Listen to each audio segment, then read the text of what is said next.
메마른 가슴을 적시는 눈물과 감동의 시간, 황금여아에 오신 것을 환영합니다. 오늘 밤 여러분의 잊고 지낸 연정을 깨울 애틋하고도 유쾌한 이야기를 시작합니다. 옛말에 여우는 9번 둔갑하여 사람의 간을 빼먹으면 인간이 된다 하였습니다. 하지만 여기 천년을 살고도 인간이 되지 못한, 아니 못해서 서러운 구미호가 하나 있었습니다. 그녀의 이름은 미호. 조선 팔도 여우들 사이에서 그녀는 전설로 통했습니다. 뛰어난 미모 때문도 강력한 요술 때문도 아니었습니다. 바로 천년 묵은 구미호 주제에 남자를 홀리는 기술이 형편없기로 소문이 자자했기 때문입니다. 때는 바야흐로 조선 중기, 깊고 깊은 강원도 산골짜기, 달빛조차 쉬어가는 깊은 숲속에 한숨소리가 울려 퍼집니다. 아이고 내 팔자야. 남들은 100년이면 꼬리 떼고 시집가서 잘만 살던데 나는 999년을 살고도 아직 이 모양이니. 미호가 한탄하며 자신의 꼬리를 바라봅니다. 풍성하고 윤기 흐르는 9개의 꼬리. 하지만 그녀에게는 그저 거추장스러운 짐일 뿐이었습니다. 이제 남은 기한은 딱 100일. 이 100일 안에 진정한 사내의 정기를 얻지 못하면 그녀는 영영 흙으로 돌아가 소멸할 운명이었습니다. 그때였습니다. 쿵, 쿵 하는 둔탁한 소리가 산울림을 타고 들려왔습니다. 미호의 여우 귀가 쫑긋 섰습니다. 이 기운은? 미호가 코를 킁킁거렸습니다. 맑고 깨끗한, 그러면서도 곰처럼 우직하고 강한 사내의 냄새. 천년을 기다려온 최상급의 사냥감임이 분명했습니다. 미호는 즉시 하얀 소복을 입은 가련한 여인으로 둔갑했습니다. 그리고 사내의 발자국 소리가 들려오는 길목에 쓰러진 척 자리를 잡았습니다. 잠시 후 거대한 그림자가 그녀 위로 드리워졌습니다. 등에는 집채만한 지게를 지고 손에는 무쇠도끼를 든 사내, 돌쇠였습니다. 이보시오. 정신 차려보시오. 이런 산중에서 웬 처자가 쓰러져 있단 말이오? 미호는 실눈을 뜨고 사내를 올려다보았습니다. 떡 벌어진 어깨, 굵은 팔뚝. 합격이었습니다. 그녀는 연습한 대로 가녀린 목소리를 냈습니다. 나그네님, 산행을 하다가 그만 발목을 접질려 움직일 수가 없사옵니다. 부디 이 불쌍한 여인을 도와주셔요. 보통의 사내라면 업어주겠다, 부축해주겠다 하며 호들갑을 떨 상황. 하지만 돌쇠는 달랐습니다. 그는 심각한 표정으로 미호의 발목을 덥석 잡았습니다. 발목이라? 어디 가만히 있어 보시오. 뼈가 어긋났으면 맞춰야지. 우둑. 아! 미호의 입에서 비명인지 교태인지 모를 소리가 터져나왔습니다. 돌쇠가 그녀의 멀쩡한 발목을 꺾어버린 것입니다. 어허, 소리가 시원찮은 걸 보니 제대로 맞춰진 것 같소? 자, 일어날 수 있겠소? 미호는 눈물이 핑 돌았습니다. 아파서 우는 것인지 서러워서 우는 것인지 알 수 없었습니다. 하지만 포기할 수 없었습니다.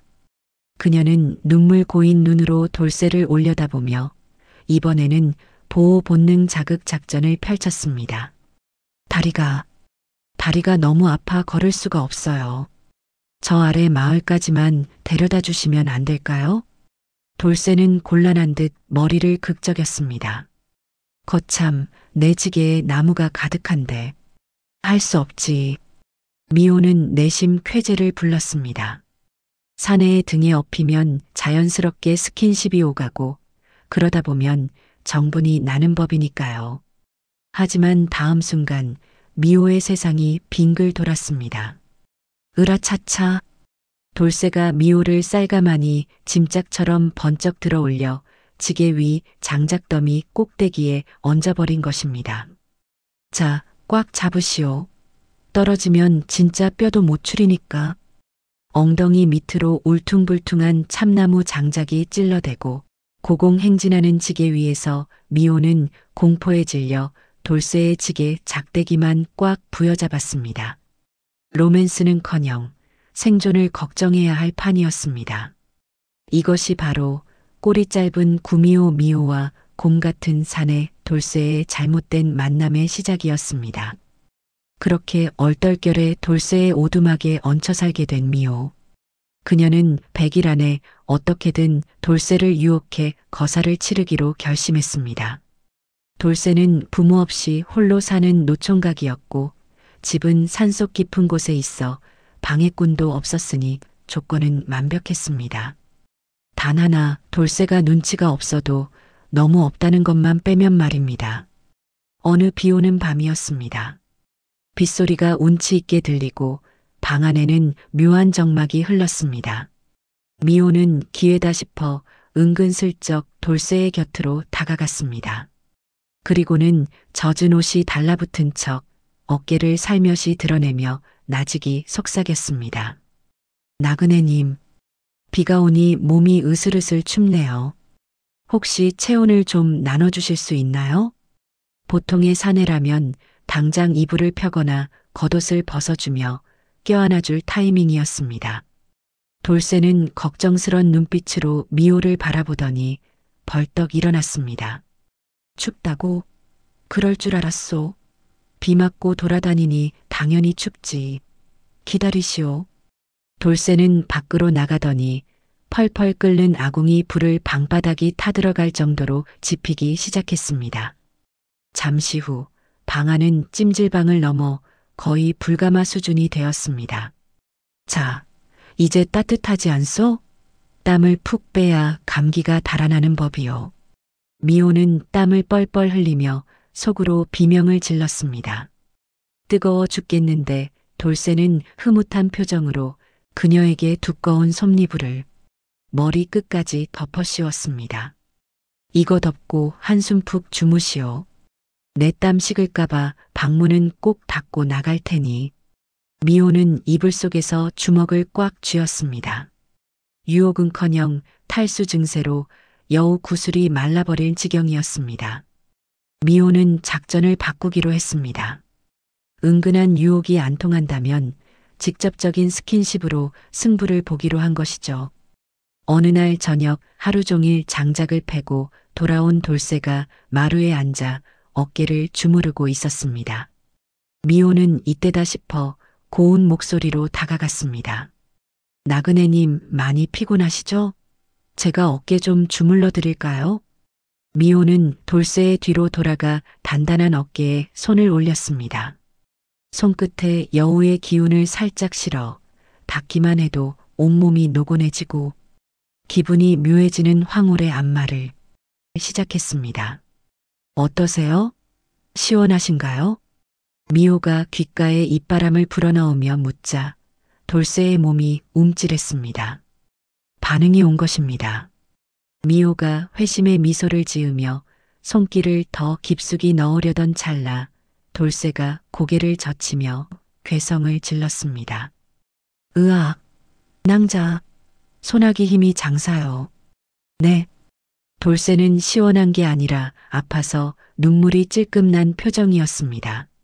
아니, 곱게 생긴 규수가 웬 손님이 그리세요? 내 어깨뼈가 으스러지는 줄 알았소. 사실 미호는 천년 묵은 요괴라 기본 악력이 곰도 때려잡을 수준이었던 걸 깜빡한 것입니다. 죄송해요. 제가 조절을 못해서. 아니요. 덕분에 뭉친 근육이 다 풀리다 못해 끊어진 것 같소. 고맙소. 내 오늘은 피곤하니 일찍 자야겠소. 돌쇠는 그대로 코를 골며 잠들어 버렸습니다. 미호는 잠든 돌쇠의 등짝을 내려다보며 자신의 손을 원망스럽게 쳐다볼 뿐이었습니다. 또 한 번의 실패 후 미호는 최후의 수단인 선녀와 나무꾼 작전을 쓰기로 했습니다. 맑은 날 오후 미호는 돌쇠가 지나가는 길목에 있는 맑은 계곡물에 몸을 담갔습니다. 하얀 어깨를 드러내고 물장구를 치며 세상에서 가장 청초하고 요염한 자태를 뽐냈습니다. 잠시 후 수풀이 부스럭거리며 돌쇠가 나타났습니다. 미호는 짐짓 놀란 척하며 소리쳤습니다. 어머, 나그네님. 돌쇠는 미호의 맨살을 보고 얼굴이 홍당무처럼 붉어지더니 황급히 고개를 돌렸습니다. 아이고, 내가 못 볼 꼴을. 아니, 못 볼 것을 보았구려. 눈을 감고 있을 테니 어서 옷을 입으시오. 성공이었습니다. 사내의 마음을 흔드는 데는 부끄러움만 한 게 없으니까요. 미호가 물 밖으로 나오려는 찰나 갑자기 돌쇠가 다급하게 소리쳤습니다. 낭자, 움직이지 마시오. 뒤에. 네. 돌쇠가 갑자기 들고 있던 짱돌을 미호의 머리 위로 휙 던졌습니다. 풍덩. 물보라가 튀며 미호는 물을 한 바가지 뒤집어 쓰고 말았습니다. 푸아. 뭐 하시는 거예요? 돌쇠가 씩씩거리며 달려와 물속에서 무언가를 건져 올렸습니다. 썩은 나뭇가지였습니다. 휴, 다행이요.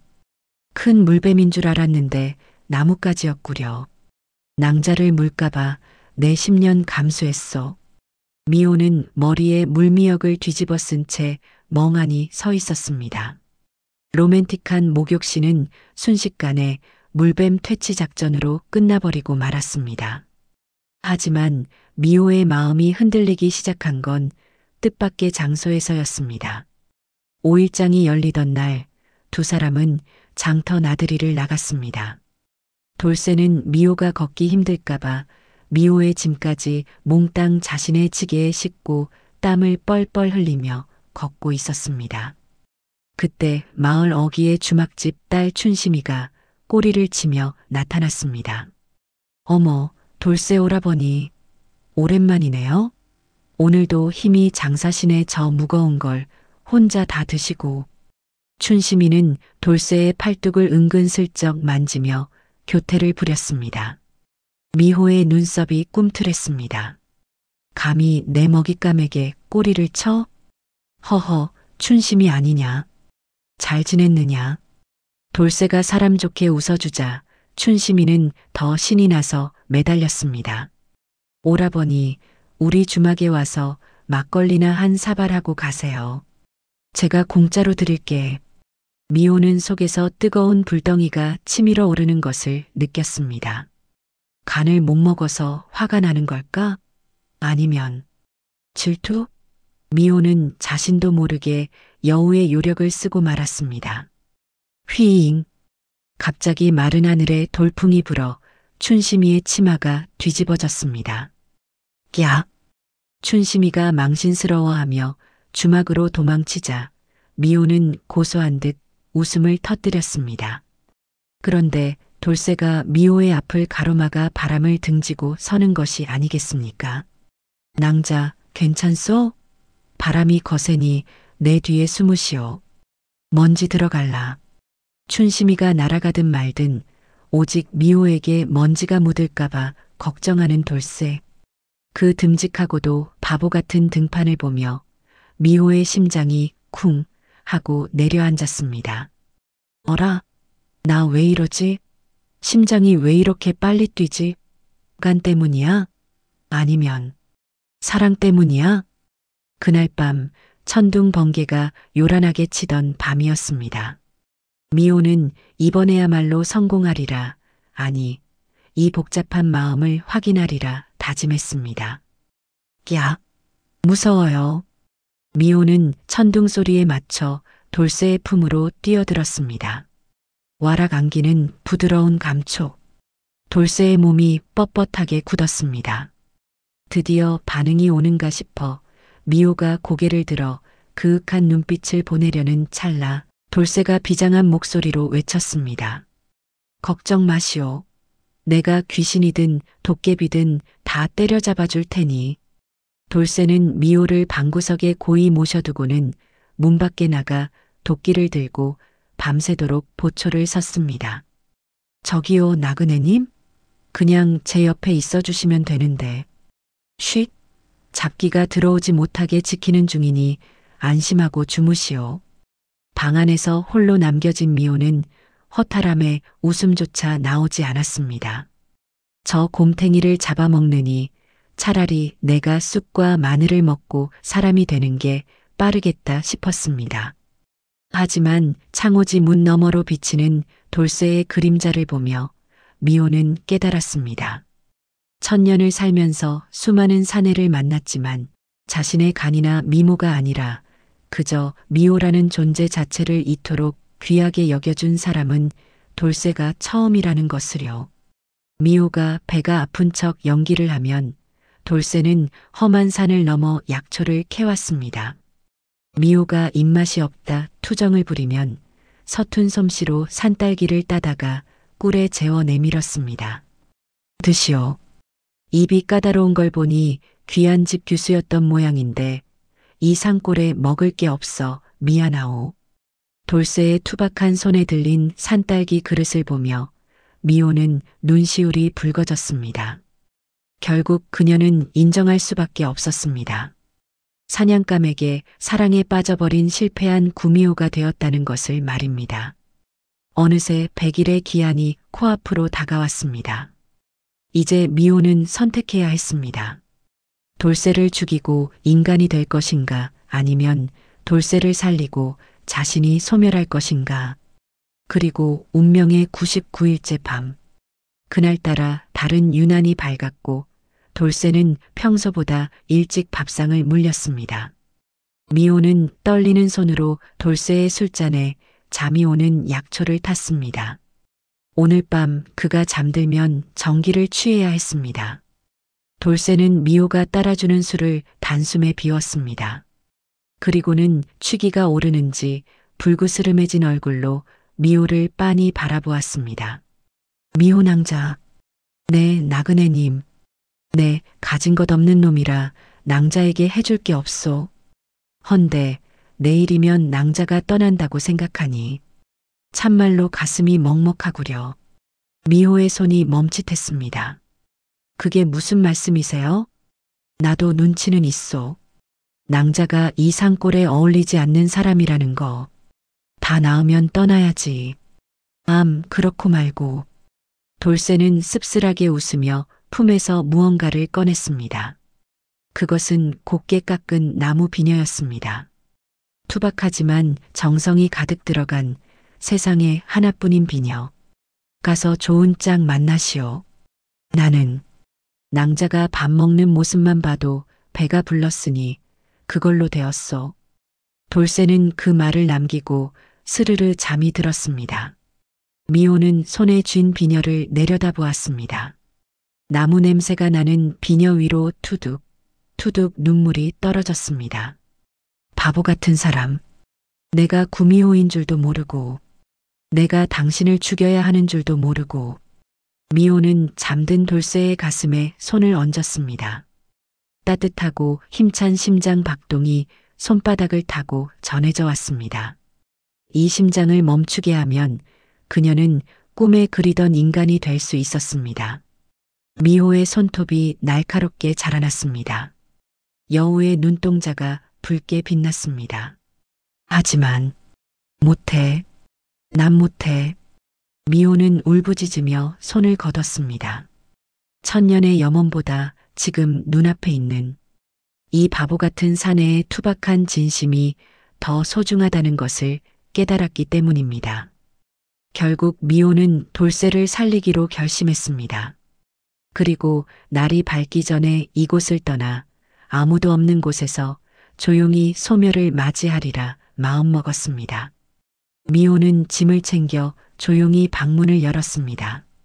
그때였습니다. 가지 마시오. 등 뒤에서 낮고 굵은 목소리가 들렸습니다. 놀란 미호가 뒤를 돌아보자 잠든 줄 알았던 돌쇠가 부스스한 눈으로 그녀를 바라보고 있었습니다. 깨어 계셨어요? 돌쇠가 비틀거리며 일어나 미호의 앞을 가로막았습니다. 보았소. 네. 방금 낭자의 손이 변하는 것을, 눈이 붉게 빛나는 것을 다 보았소. 미호의 심장이 쿵 내려앉았습니다. 정체가 들통난 것입니다. 이제 돌쇠는 도끼를 들고 덤벼들거나 괴물이라며 비명을 지르며 도망칠 것이 분명했습니다. 미호는 체념한 듯 고개를 떨구었습니다. 그래요. 보셨군요. 맞아요. 저는 사람이 아닙니다. 천년 묵은 여우 사람의 간을 빼먹는다는 구미호가 바로 접니다. 이제 속이 시원하신가요? 그러니 비키세요. 당신을 해치기 전에 떠날 테니.